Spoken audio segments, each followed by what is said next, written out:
അങ്കമാലി പാറക്കടവ് സ്വദേശി 62കാരി ലളിതയാണ് കഴിഞ്ഞ ശനിയാഴ്ച വീടിനുള്ളിൽ കൊല്ലപ്പെട്ട നിലയിൽ കണ്ടെത്തിയത്.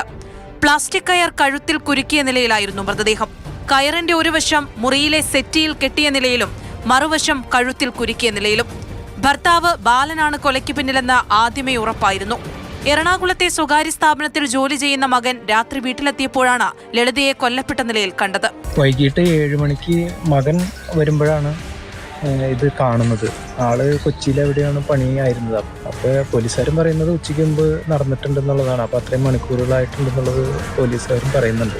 ലളിതയും ബാലനും തമ്മിൽ വഴക്ക് പതിവായിരുന്നു. മാനസിക പ്രയാസം നേരിടുന്ന മകൾ വീട്ടിലുള്ളപ്പോഴായിരുന്നു കൊലപാതകം നടന്നത്. മകളുടെ മുറി പുറത്തുനിന്ന് പൂട്ടിയ നിലയിലായിരുന്നു. സംഭവശേഷം ഒളിവിൽ പോയ ബാലനെ ചേർത്തലയിൽ വെച്ച് പോലീസ് പിടികൂടി. ചേർത്തല ബസ് സ്റ്റാൻഡ് പരിസരത്ത് നിൽക്കുകയായിരുന്നു ബാലൻ. ഇയാളെ അങ്കമാലിയിലെത്തിച്ച് പോലീസ് വിശദമായി ചോദ്യം ചെയ്തു. കുടുംബകലഹം തന്നെയാണ് കൊലപാതകത്തിലേക്ക് നയിച്ചതെന്നാണ് പോലീസിന് വ്യക്തമാകുന്നത്. പ്രതിയുടെ വൈദ്യപരിശോധന പൂർത്തിയാക്കി. തുടർന്ന് അറസ്റ്റ് രേഖപ്പെടുത്തി. ബാലനെ വീട്ടിലെത്തിച്ച് തെളിവെടുപ്പ് നടത്തി. ലളിതയെ എങ്ങനെയാണ് കൊലപ്പെടുത്തിയതെന്ന് പോലീസിനോട് ഇയാൾ വിശദീകരിച്ചു. ലളിതയെ പല ഘട്ടങ്ങളിലും ഇയാൾ ക്രൂരമായി മർദ്ദിച്ചിരുന്നെന്നും പോലീസിന് വ്യക്തമായിട്ടുണ്ട്.